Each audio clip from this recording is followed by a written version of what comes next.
Daniels band. There you go. The original Chuck. The original Chuck D. And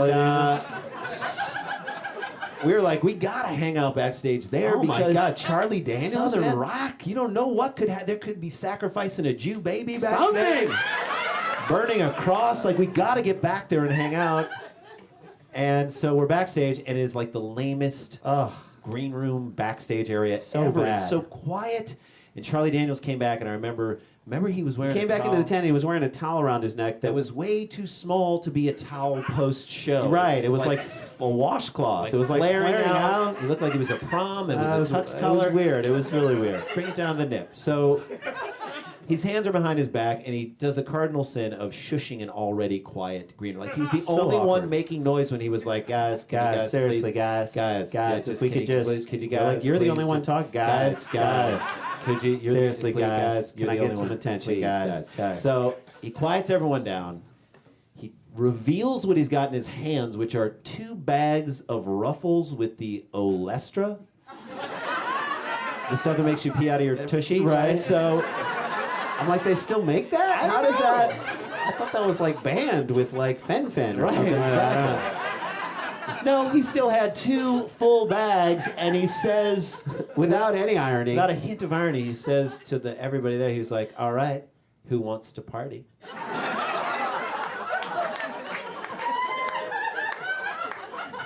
Long story short, we, about 2 hours later, are doing lines of coke between the valley of his man boobs. And He's gained enough weight to make something like that fun enjoyable. or challenging at least.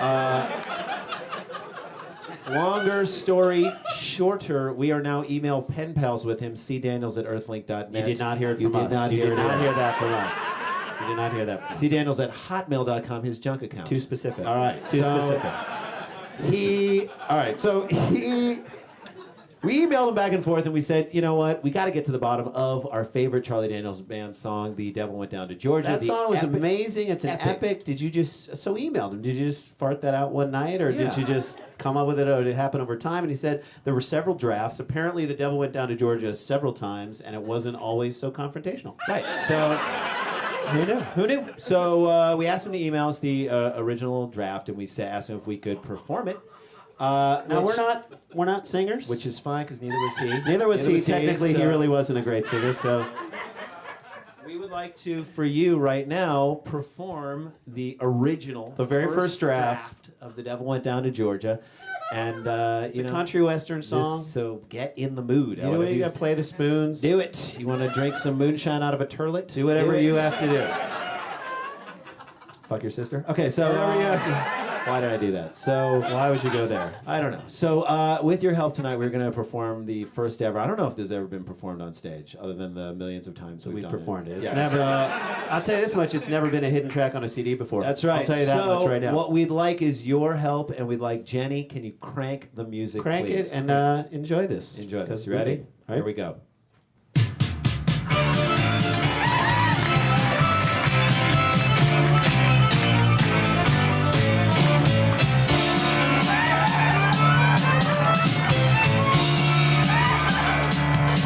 The devil went down to Georgia. He was looking for a soul to steal. He was in a binds. He was way behind, and he was willing to make a deal. He'd hoped to steal a soul that night, but it was getting late as hell, so he took a right, went through a red light, and stopped at a Doubletree Hotel. The devil said, I need a room, and I need that sucker right quick. I got a fiddle to gold and a nasty cold, and I don't even care if the room's ready. I just need to lay down. I'm starting to feel a little sick.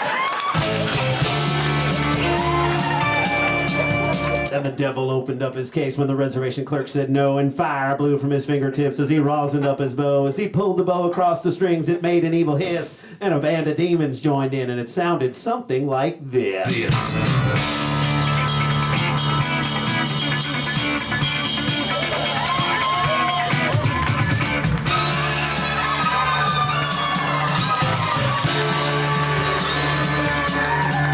Well, the man at the counter was stunned. A small crowd had begun to form when the hotel manager, Darren, walked out and said, look.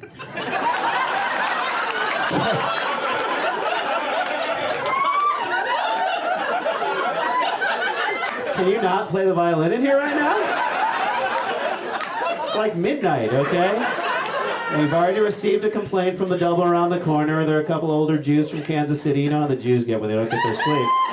I don't mean to be rude. I'm just saying that I don't know if we have vacancies. You're going to have to relax, put them A bellhop approached the devil to take his bags upstairs. The devil just looked away, said, "No, that's okay. They're not that heavy. I think I can get them by myself." The bellboy said, "Look, dude, it's my job, and you're kind of being a dick."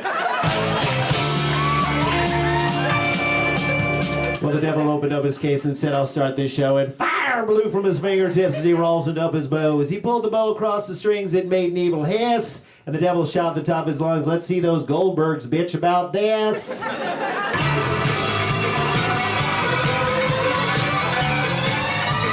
The bellhop said, "Look, dude, we heard it already, and it might be a sin, but I gotta speak up and tell you the worst has ever been. I mean, dude, what are you on the Duke lacrosse team? No means no, okay?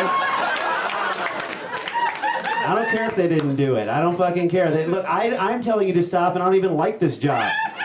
This is exactly what I told Darren. I want to be moved up to the health club on 2, okay? Then I don't have to deal with idiots like you. I can only have to deal with people who are so obsessed with their own bodies they can't enjoy a simple trip down to Atlanta without having to work out every day of the goddamn week. I'm in grad school at Emory. What? My thesis? Oh, it's on Camus and existentialism in American literature. See, you know, it's definitely a genre. The devil spun around, looked Darren dead in the eye. Is the restaurant open? The devil asked, "I'm so hungry, I need a salad, or I could die." Darren said, "Look, I'm sorry, and I know you're going to have a fit, but while you were playing your fiddle, the bartender/restaurant manager said that's it. He said it's closing time. One last call for alcohol, so finish your whiskey and beer." Closing time. You don't have to go home, but you can't stay here. I know who I want to take me home. I know who I want to take me home. I know who I want to take me home. Take me home.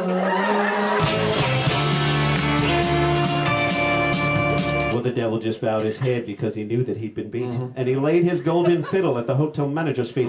The manager said, "Hey there, devil, if you're ever in town again, we done told you once, you son of a bitch, you have to book these things in advance." Have you not heard of Expedia, you dick?